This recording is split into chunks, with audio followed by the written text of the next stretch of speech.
రాజకీయ వర్గాల్లో హెచ్సియు పెద్ద చర్చనీయమైన అంశమైంది. హెచ్సియు దగ్గరగా ఉన్న కంచగచ్చిబౌలి 400 ఎకరాల భూములు ప్రభుత్వ భూములని అధికార పక్షం వాదిస్తుంటే, లేదు అవన్నీ హెచ్సియు భూములు, అడవిలో నెమళ్లు జింకలు ఉన్నాయని ప్రతిపక్ష పార్టీలు వాదిస్తున్నాయి. ఇలా రెండు పక్షాల మధ్య మాటల యుద్ధం నడుస్తోంది. కాంగ్రెస్ పార్టీ అధికారంలోకి రాగానే కోర్టుల్లో వివాదాల్లో ఉన్న భూముల విషయంలో ప్రభుత్వం తరపున ప్రత్యేకంగా లాయర్ను నియమించి కోర్టుల్లో వాదిస్తోంది.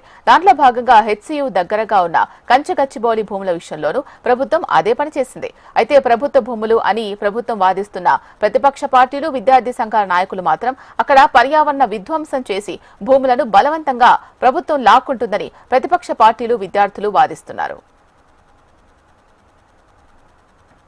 కంచగచ్చిబౌలి భూముల విషయంలో సుప్రీంకోర్టు తీర్పు వచ్చే వరకు భూమి చదునుతో పాటు ఇతర కార్యక్రమాలు చేయకూడదని కోర్టు తీర్పిచ్చింది.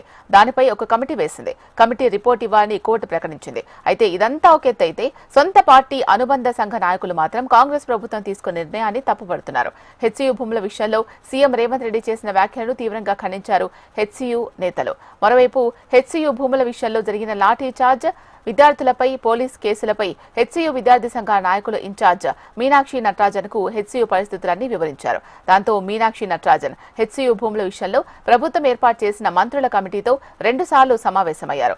దాంతో ప్రభుత్వం దిగివచ్చి హెచ్సియు విషయంలో విద్యార్థులపై అయిన కేసుల విషయంలో పునరాలోచన చేస్తాం, కేసులు ఉపసంహరించుకుంటామని ప్రకటించింది ప్రభుత్వం. మరోవైపు పోలీస్ బలగాలు మోహరింపు తొలగించడం, ఇలా విద్యార్థి సంఘాల పోరాటంతో ప్రభుత్వం వెనక్కు తగ్గింది.